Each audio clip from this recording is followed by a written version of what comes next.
embattled Congressman Matt Gaetz. Matt Gaetz was one of the very few members in the entire Congress who bothered to stand up against permanent Washington on behalf of his constituents. Matt Gaetz right now, he's a problem for the Democratic Party, and he can cause a lot of hiccups in passing of laws. So we're going to keep running those stories to keep hurting him. If you stand for the flag and kneel in prayer, if you want to build America up and not burn her to the ground, then welcome, my fellow patriots. You are in the right place. This is the movement for you. You ever watch this guy on television? It's like a machine. Matt Gaetz. I'm a canceled man in some corners of the internet. Many days I'm a marked man in Congress, a wanted man by the deep state. They aren't really coming for me. They're coming for you. I'm just in the way.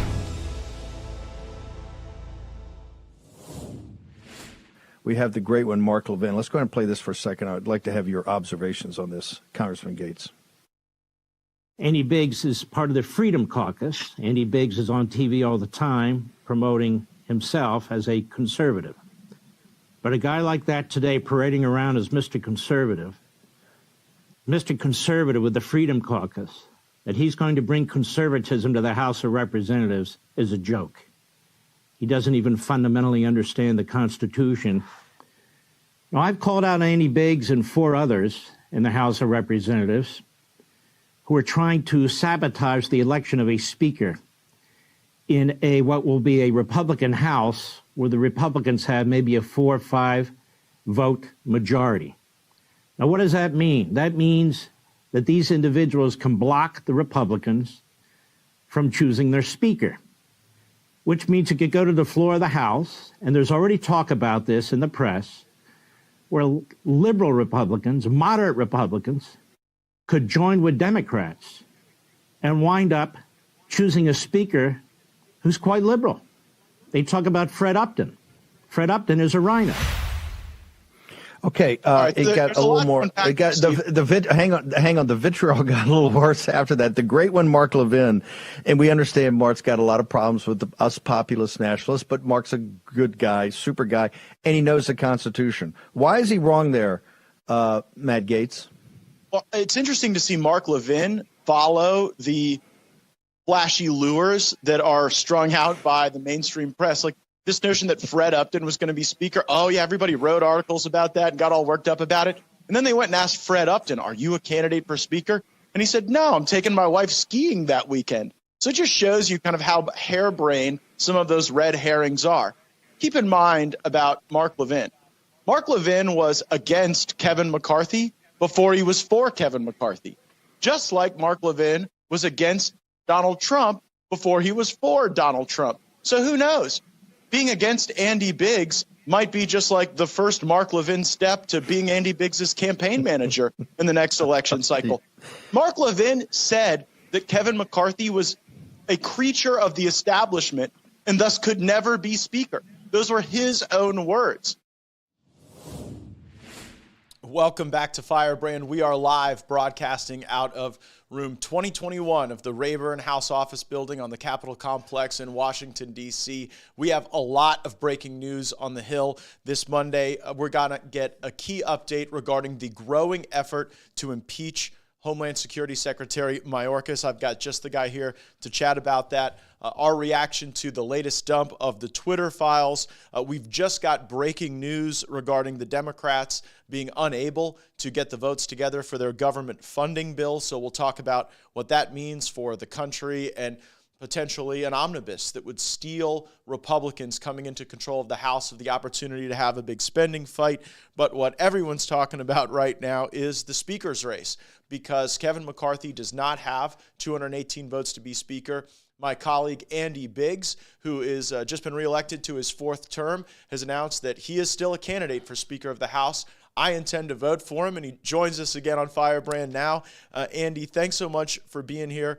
You know, when we hear these scenarios like, oh no, we could have a Democrat speaker if Andy Biggs continues his candidacy, do you think that, that's something that ought to concern folks? No, I don't. I think that is a red herring. I think that is a threat. I think that's the McCarthy machine and the establishment machine working to try to scare the crap out of people.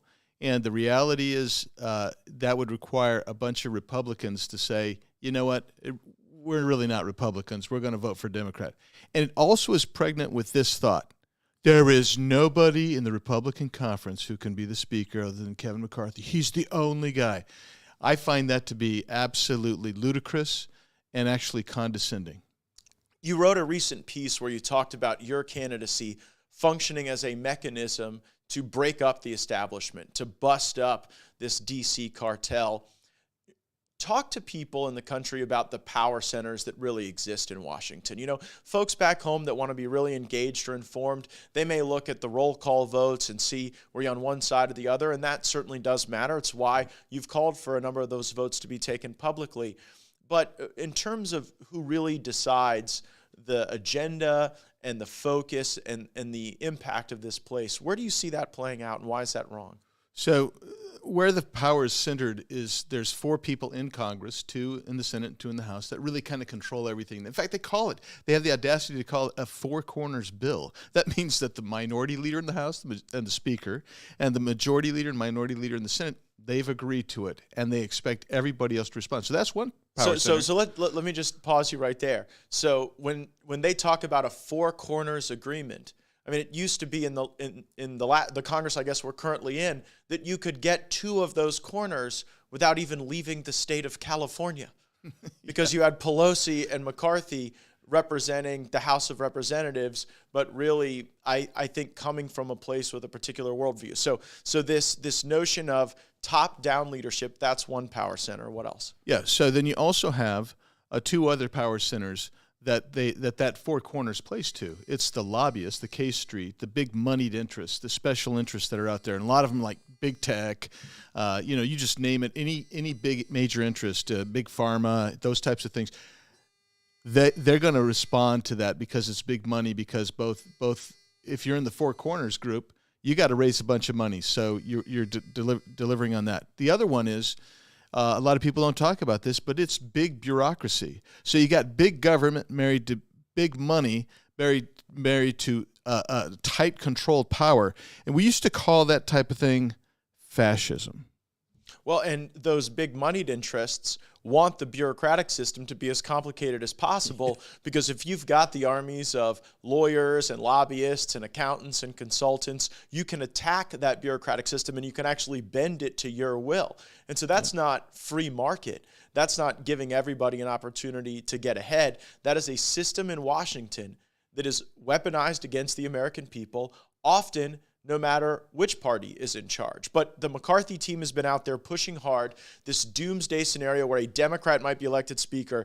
And there was a great piece in Politico, Rachel Bade, Eugene Daniels, Ryan Lizza, Politico Playbook, busting the unity speaker bubble. And it goes through a list of reasons why this will never happen. The first of which, the most obvious, any strategy that would have a more moderate Republican elected would require every Democrat to vote for a Republican. Now, you've got Democrats that don't even want to vote for other Democrats someday. But Andy, how likely is it that every single Democrat, all 212 of them, would vote for any Republican? It's impossible. They just elected Hakeem Jeffries. Hakeem Jeffries is the Congressional Black Caucus's leader. He is the guy that for decades that CBC has been trying to get someone in leadership. Now they have this guy. And if CBC is basically going to say, if you're going to take away our guy and to vote for a Republican, we're going to burn the place down. And if you think what the squad did was bad, or if you think holding out and trying to leverage what votes we have on this is bad, you watch what happens if the Democrats reject Hakeem Jeffries for a Republican. Yeah, hear us now. Andy Biggs is telling you, I'm telling you, there is no way that Hakeem Jeffries does not have every vote of every Democrat on every ballot. And it's not us just saying this. It's listed as the number one reason why some notion of a moderate Republican would never be accepted. The second reason that this piece identifies is that there is no negotiation or back channel even happening right now between moderate Republicans and Democrats. Now, we heard Don Bacon go out and say, well, we could reach across the aisle. Have you seen any evidence that that's happened? No evidence. You're not. If there was evidence, there'd be somebody besides Don Bacon saying how mad he is at us. There would be people from the Democrats saying, "Oh yeah, maybe so." But just yesterday, even on CNN, you had a Democrat saying that, "Oh well, it's not going to happen," because it's not going to happen. The Republicans, and they're not the moderate. They're the kind of more liberal Republicans. They're on the other side of the spectrum of you and I. But what they would have to basically manipulate a whole host, literally dozens and dozens of Democrats and Republicans in order to make that happen. There are no secrets in Washington, D.C., none at all. And so if there was some actual coalition of multiple members working together, everyone in this town would know about it. And by the way, every reporter would be dying to get the scoop on the next one. And here you have Politico saying, we've searched everywhere and there's no real evidence this is happening. And you know what that proves? That Don Bacon's statements are nothing more than a McCarthy op. And I know Don Bacon. I like Don Bacon. We sit next to each other on the Armed Services Committee, care a lot about national defense together. But what Don Bacon is saying is not sincere. It is just an operation being run on behalf of the McCarthy coalition to try to scare those of us who are trying to actually change Congress into accepting just kind of the next iteration of swamp-controlled decision-making. Yeah, that's what it. Am I too aggressive to call the Bacon thing just a McCarthy op? No, that's exactly what it is. You know, Matt, everything we're talking about, what you're going to bring up next, they all point to one thing: the establishment is in control. The establishment doesn't matter what party it is. Its purpose is to maintain control and power.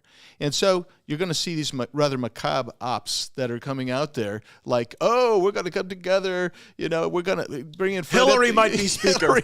Liz Cheney's the speaker. This is crazy talk. Yeah, and the next reason that Politico outlines is that in any sort of hypothetical deal, Democrats would want something in return, and if Republicans were to surrender that, that would be the death of those candidacies in any upcoming primary. They say that it is a surefire recipe for a primary challenge to any centrist Republican. Now, if you're a frontline Republican, a centrist Republican, you don't want to be challenged in the primary because you likely already have a general election that is very costly and requires a lot of effort. And so the notion that centrist Republicans are going to go surrender away the powers of the House of Representatives to Democrats and then have to explain that to primary voters down the road defies like every feature of political physics.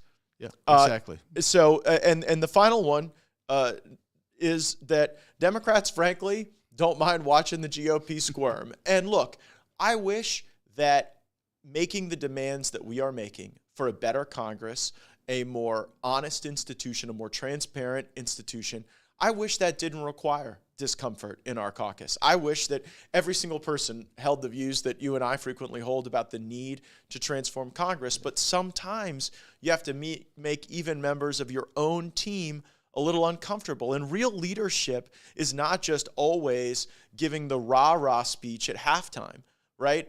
We underperformed in the lead up to this election. And sometimes we have to have that discomfort to say, you know what? Maybe if we embrace better policies and have better leaders, more inspirational figures guiding our decision making, maybe we won't need $12 to $15 million, for every frontline seat that we have to go raise from lobbyists and special interests. Maybe we'll just do what we said we would do for the people. Yeah, I mean, amen to that. And, I want to add one other thing here that I think is just important to say. We were told when we were in the minority, you can't have a change in leadership. By the way, Kevin's been in leadership for 12 years. So we were told you can't have a change in leadership because we're in the minority. That would be bad. And then we were told when we were going to get 20 to 40 seats and we'd have this massive majority. And we couldn't change the trajectory of Congress because Kevin would have deserved it. And now we're being told it's just too doggone close.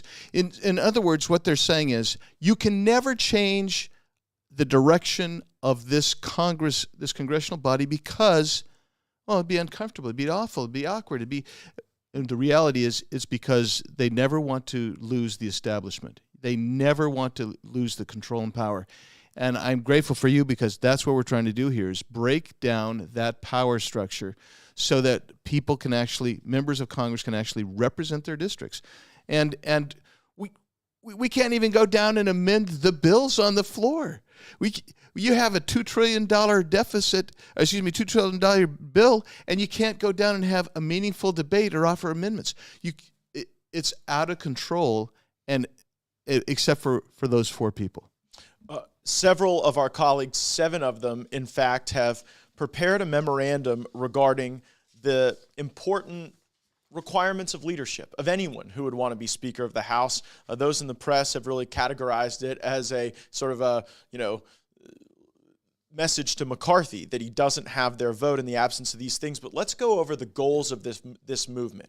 What are the goals of the people who are trying to maybe shake up the leadership race and not have everything be a coronation? And one of the first ones is to have 72 hours to read the bill text that is unwaivable. Now, that just seems like something both parties should support, that every American would support. And sometimes you're dealing with bills that are thousands of pages. So really 72 hours isn't enough for these complex bills. But what kind of pushback have you gotten as we've presented this to even our Republican colleagues? I've been told that there's just no way that we're going to have to go. And as a prime example, the bill that we just did, 4,408 pages with a 36-hour window to look at it.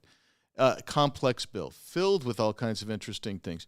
But I've been told that if that happens, we will stultify, we will stop the process of Congress. And I'm like, stop the process? Oh, why can't we just at least read the bill? Why can't we have debate? But you know the real reason. Yes. The real reason is that they don't want us to have the chance to really see what the operative effects are of the legislation, because then we would have stronger critique of bills that don't always serve the interests of the folks who send us here to work for them. I had a very powerful committee chairman tell me once, well, Gaetz, the reason we don't give you guys the bills in advance is legislation's a lot like roadkill. It gets picked after too much, after about 48 hours in the sun. And, that is supposed to be the deliberative process that our fellow Americans deserve. So know this, as Andy and I are fighting with the 7 certainly who've signed this memo and many others to try to open that up, there are people in this town who think that the only way this town can work is if we don't really know the operative effects of the legislation when we're required to vote on it. Another demand in this memorandum is single subject. The requirement that every bill address a single subject and that the appropriations bills be considered separately, not just as one up or down vote. So you got to vote for the troops and keeping our military funded right alongside funding some of these woke agencies.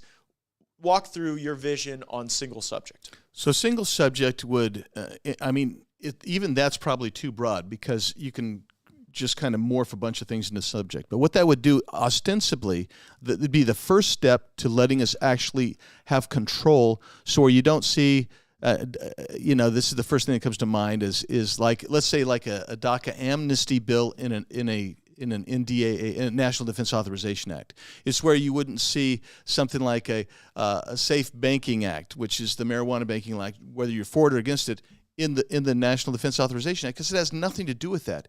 You would actually silo some of these votes so the American people could see what we're voting on, members would see what we're voting on, and you would not have this the leverage that the leadership uses, because they use this as leverage. That's what it's all about. Yeah, if you want to know the nitty gritty, if you're watching and wondering, well, why would you ever have to vote on water infrastructure at the same time as the defense authorization? Why would you have to vote on an issue regarding the war powers in Yemen and the Farm Bill? The reason is that as the leadership is trying to construct a way to 218 votes on something, they realize that some of these ideas cannot get the votes on their own merit.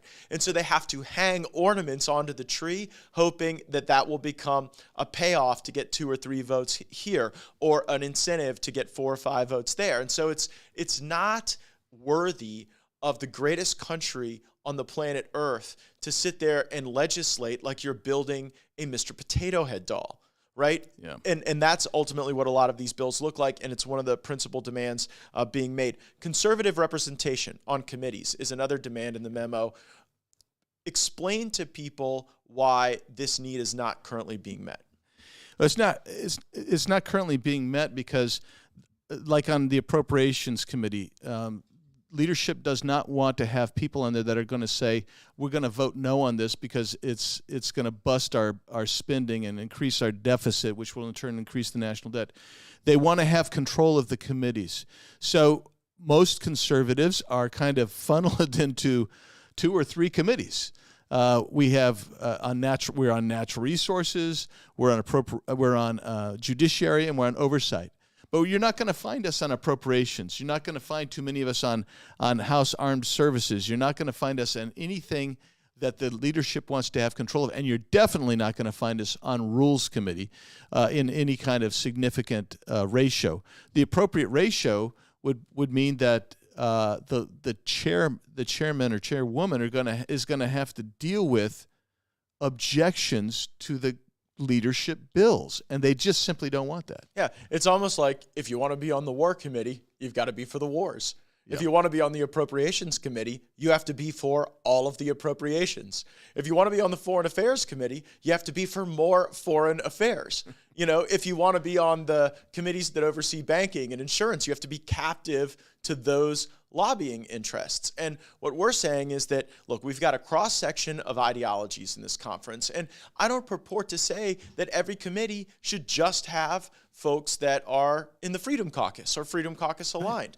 I think that every committee needs to reflect the ideological sort of bandwidth of our conference. That way, if there are issues with bills where maybe, there's something that the moderates will not vote for that you and I want, I'd rather sort that out in committee, working on those matters, rather than have it come to the floor and say, well, we don't have the votes for it, so we have to bootstrap some other crazy legislation to do it to try to force it over the finish line. Well, that's what a committee's for. The committee is for the hot debate, the push me, pull you that's supposed to come in legislating, and then you could actually, then everybody else should say, well, we trust it because it's come out of this committee. We know that they've fought hard over this thing, but that isn't the way it happens today. The only thing I trust when a bill comes out of committee in Congress now is that the lobbyists who lobby that committee are okay with the bill. Not that it's actually good for my constituents. Right. And so you have to think about the committees now as totally captive creatures to the interests that lobby those committees. That's how you get on those committees. That's how you fundraise off those committees. And what we're saying is if you had ideological diversity, and not just Freedom Caucus and Freedom Caucus aligned people, also folks from the more centrist groups, then it would be about something more and something meaningful.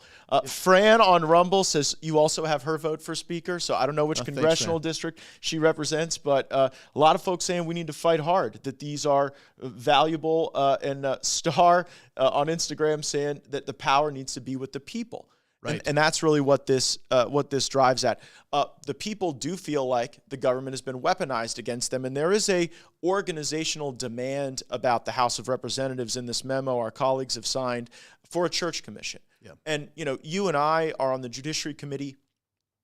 We're going to be focused a lot there on the FBI and the national security apparatus being weaponized against people.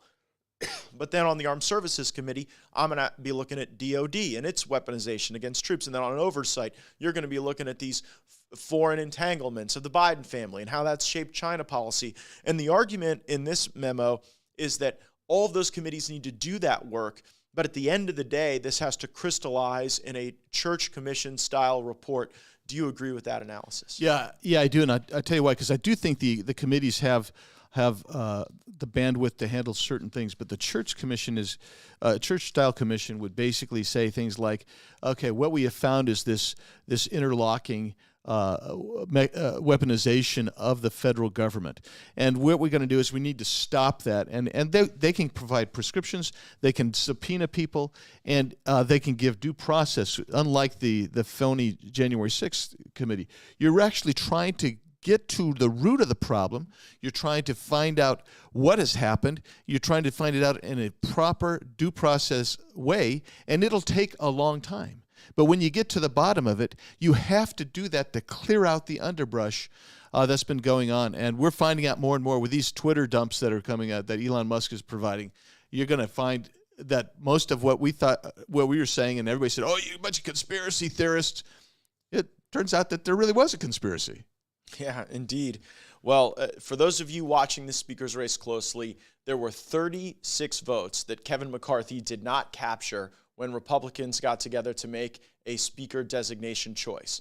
Of those 36, 0 have come out publicly saying their mind has been changed and now all of a sudden they intend to vote for Kevin McCarthy. 0 of them.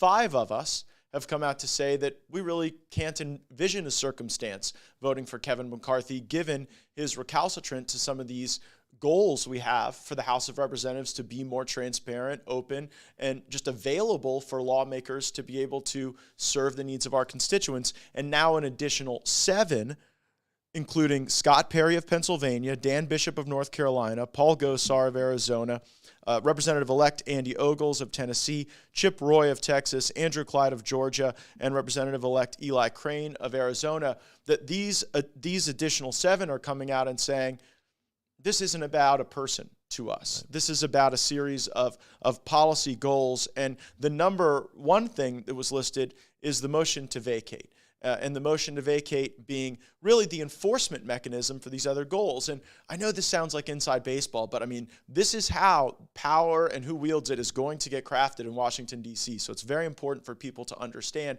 that, you know, for 200-ish years, a single member of the body could call for a no confidence vote, essentially, on the presiding officer. And it was rarely, if ever, used. I think you could count on one hand the number of times it was used in over 100 years. And really the goal is to never use the motion to vacate, to never have to use the motion to vacate. And you know what? If the Democrats want to do it every single day, we can do the prayer, the pledge, and vote to keep our speaker intact. But what it ensures is that when we agree to these rules, that there will be accountability. Is that your vision for the motion to vacate? Yeah. I mean, the key word is accountability, as you say. I mean, I know where you are. I know where I am. When I look at Mr. McCarthy, I have a certain reticence because I think he needs accountability. Okay, I think he'd be willing to say, yeah, I'll give you everything, but I'm not going to give you the motion to vacate. Now, why is the motion to vacate important? Because when he violates these rules or attempts to waive these rules, which we haven't even talked about the waiver, that happens on every bill. They waive the rules of the House, then we can go to him and say, wait a second, you just waived these rules that you negotiated to put in there, and we're going to hold you accountable. But if you can't hold him accountable, I'm going to just predict right now, he's going to waive these rules as often as the conference lets him. And by the way, the conference is going to probably let him do it a lot. Well, our goal is to ensure that principled conservatives do not trade the cow for the magic beans. Yeah. And this entire negotiation, this entire process will be wholly fruitless if rules changes to the institution are not undergirded with a motion to vacate that any one member can execute. It is the principal enforcement mechanism. It is a total deal breaker, it seems, not only for my 7 colleagues who spoke through their own words in the memo, but for many others who I've chatted with in side conversations these last several weeks. And I mean, isn't the reason we need the motion to vacate because we don't trust Kevin McCarthy to deliver on any changes to the rules that he promises? Yeah, no, that is exactly right. And by the way, you had for literally 150 plus years a motion to vacate, actually since the early 1800s. You know who changed it was Nancy Pelosi. And we're not asking for anything that's historically outrageous. We're actually asking for what has been the norm in the United States Congress. And there is an amazing red line reticence on the part of Kevin because he doesn't want to be held accountable. He wants to be able to make these promises and say, yeah, I'll do anything you want. And then that's betting on the come. That's betting against yourself, in my opinion. What I want to know is there a mechanism to hold you accountable? I'm glad you mentioned that, because you watch some of the coverage of all of this and folks are like, well, the right-wing conservatives are making crazy demands. Yeah. And like, what? The crazy demand that seems to be hanging up McCarthy the most is to return to something that we've had for, more than a century. And, then he prefers to defend something more akin to the Pelosi rule. I don't think that makes us outrageous in our demands, right. But my plan is to vote for Andy Biggs. Andy has been a presiding officer in the Arizona Senate, where he led a majority that was how many seats? 2 seats. 2-seat majority in the Senate, and still got a lot of stuff done for conservatives. And I think that the size of this majority dictates the type of leader we need. We need a leader with broad trust and confidence across the various groups within the Republican majority. And just the fact that we have to enforce these rules based on something other than trust shows you, I think, all you need to know about the McCarthy candidacy and its ultimate destiny. Andy, there is breaking news in the Congress now I want to get to. But first, you have a great podcast. What's the Biggs idea? How can folks find your podcast, and how can folks follow you on social media before we go to the government funding? You can find me on Twitter at @RepAndyBiggsAZ. You can go to What's the Biggs Idea on Apple and every other good your neighborhood podcasting distribution center. You had a good conversation with Bob Good regarding a lot of these issues. Yes. That if you want to get deeper into some of the rationale and some of the currents that are running through this leadership race, I strongly recommend that episode. So breaking today, Democrats were supposed to release their funding package. And we get this from Bloomberg Government. Democrats put off plan to release funding package. They are abandoning the release of this bill. They are extending us to the 23rd of December. They don't have Republican support for this omnibus spending legislation. Your thoughts? Yeah, so I saw Leahy was giving it a different spin this morning when I was watching him. And he was like, well, I'm so confident we're going to put it off. Well, that's exactly not what happens when you are confident you've got the votes. So they don't have the votes. And this is a very good thing for us because we need the Senate to kill the omnibus bill, which is this big, massive spending package we've been talking about. Because if that passes, Matt, it's going to fund the government all the way through next September. And what that does is that takes away 95% of the leverage that we will have against the Biden administration. And what most people forget is we will be moving into the fall of 2023, which is the kickoff of the presidential cycle, and this place will basically shut down. I hate to tell you, American people, but this place kind of shuts down for the presidential campaign.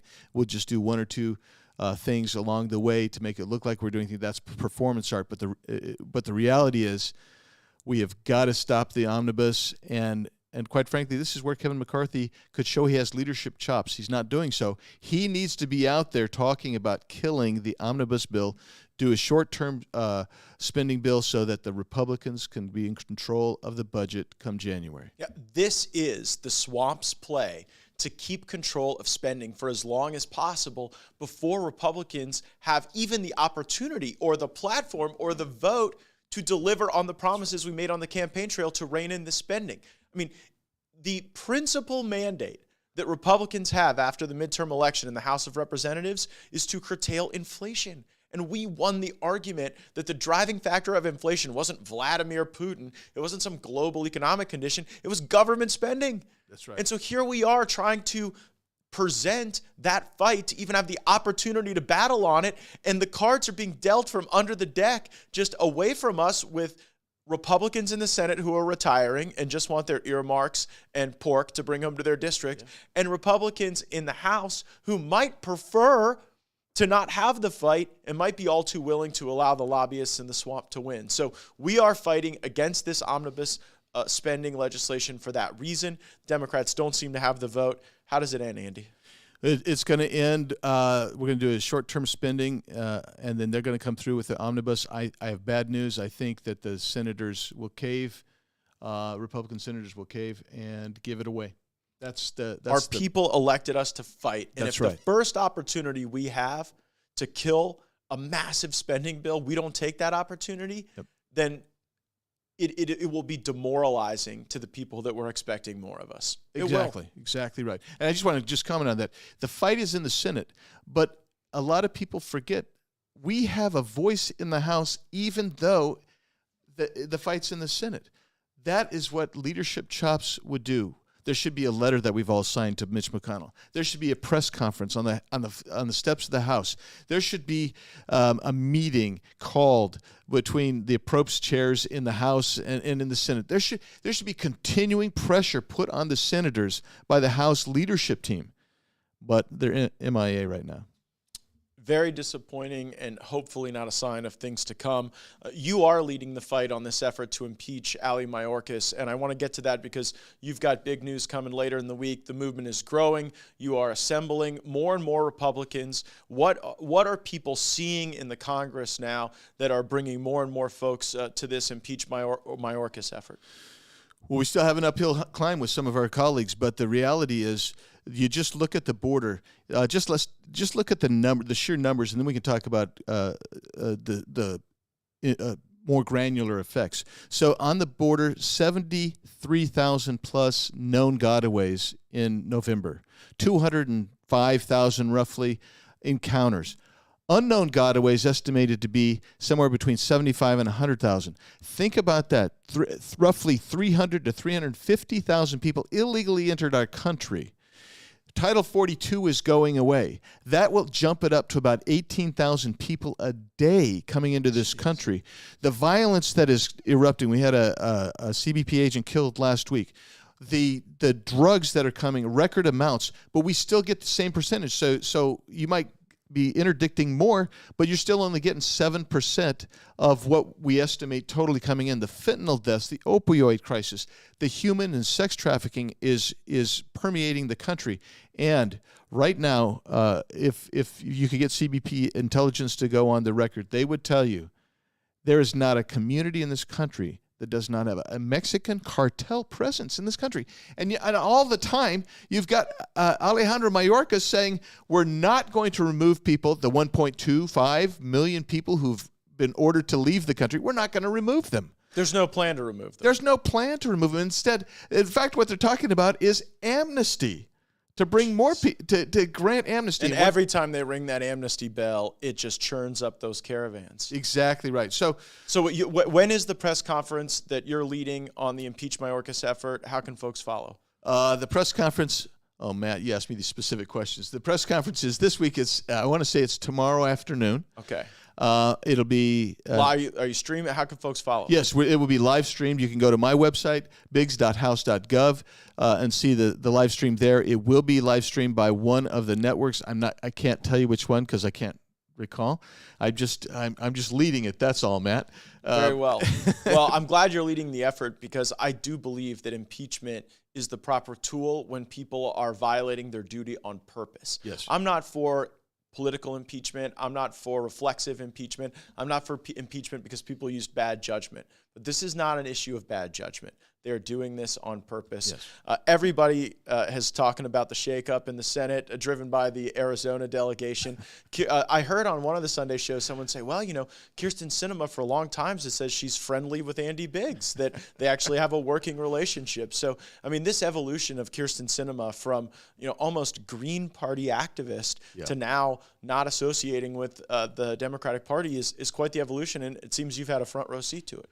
Well, she and I served together for a long time in the Arizona legislature. And I will just say this about Kyrsten. I was sitting next to her on the plane going home, Matt, so the flight was actually 5:20. So about 6 hours we're sitting there. We're just talking back and forth periodically, about life and everything else because we're friends.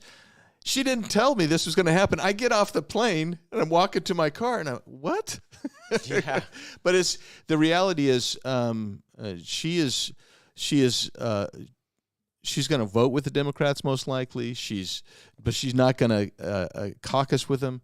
She is an independent-minded person. If her mantra, and we have the same mantra, quite frankly. It's just we're on the other side. It goes like this: If you've got a good idea and a good policy that I think works for the country, that's constitutional, I'll get on it. And she's kind of that way, but she leans to the left far more than I wonder whether or not this was an act of true disassociation or whether she just looked at polling that showed she was going to lose a Democratic primary to Ruben Gallego. And by her declaring that she's an independent now, the Democrats are presented with this choice of whether or not to field a candidate against her. And if she punches through to a general election, she's obviously a stronger general election candidate than she is a primary candidate, right? Yeah, no, that's right. So the Democrats in Arizona censured her. They're ticked off at her because of the filibuster issue. Because she, by the way, she's held that for 20 years. We've known each other 20 years. She's had the same position. So that wasn't a political expedience. That was a deeply held belief. Yeah. So the next thing happens is so Rubin will probably be the Democrat candidate. He's licking his chops because now he doesn't have a primary probably.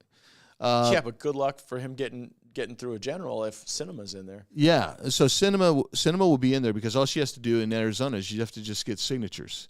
So you don't have an election at all. And then you're going to have a Republican. Maybe it's Blake Masters again. I don't know who it'll be. So it's going to be a real Hobson choice there in some ways because for Republicans, we like Kyrsten Sinema because she's open, she's transparent, she votes a lot of ways, and certainly the Chamber of Commerce loves Kyrsten Sinema in Arizona. So how does that shake out? I don't know. Everything weird in politics has some association with Arizona these days. You guys were like a sleepy Western state for so long where people, went to like escape the army from chasing them down. But now everything going on in Arizona is at the top of the political headline. Andy, thanks for joining me. Thanks for running for speaker. Thanks for being in the fight. And, Thank you. I'm grateful for this discussion because as we have reporters hound us all week, we can point to the goals of this movement, the objectives that are not rooted in any personality conflict, but that are truly rooted in an opportunity, a once-in-a-lifetime opportunity to change the way the House of Representatives works. And if we accomplish that, it probably won't even matter who the speaker is because we'll have an open, honest place to serve, and our constituents will be all the better for it. What's the Biggs Ideas, the podcast? Follow him at Rep. Andy Biggs, right? At Rep. Andy Biggs AZ. Rep. Andy Biggs AZ. Yeah. Thanks for joining me. Roll the credits.